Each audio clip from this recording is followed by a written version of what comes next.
আমি দেশবাসীকে বলছি, ইংরেজ সেনাপতি ক্লাইভ সেই ইংরেজদের জন্য বিভিন্ন রাষ্ট্রে গিয়ে তাদের মারধর করে তাদের কাছে যে রণভাণ্ডার ছিল সেগুলোকে নিয়ে ইংরেজ দেশটাকে সুসজ্জিত করেছিল।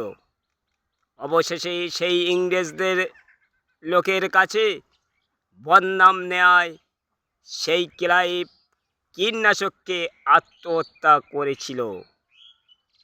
তদ্রূপ বাংলায় শুভেন্দু অধিকারী এই গোপর মুৎখেকো নেতা,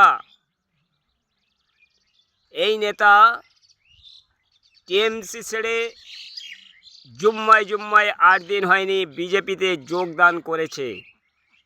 আর এত লোভী, এ বলছে বাংলার মুখ্যমন্ত্রী আমি হব। আর এই বিজেপি আলারা এত চালাক, তারা বলছে হাতি মরে গেলে লাখ টাকা, বেঁচে থাকলে লাখ টাকা।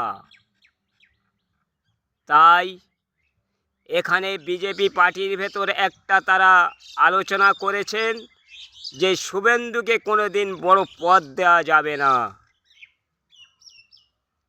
তাই শুভেন্দুকে বলল, তুমি ভালো ভালো জায়গায় দাঁড়াও এবং তাদের বিরুদ্ধে প্রতিদ্বন্দ্বিতা করো। যদি জিততে পারো তাহলে বাংলার মুখ্যমন্ত্রী তোমাকে দেয়া হবে। যেমন মমতা ব্যানার্জির সঙ্গে ভবানীপুরে আরও অন্য অন্য জায়গায়।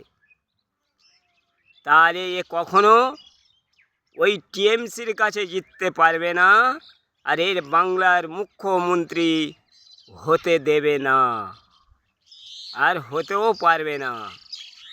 অবশেষে দেখবেন এই বিজেপি আলাদের কাছ থেকে বদনাম খেয়ে এই শুভেন্দু অধিকারী নিজে কীটনাশককে আত্মহত্যা করবে। জনগণরা একটু ধৈর্য ধরুন। কথাটা ঠিক না বেঠিক, আপনারা ভিডিওটা বেশি বেশি কমেন্ট শেয়ার করুন।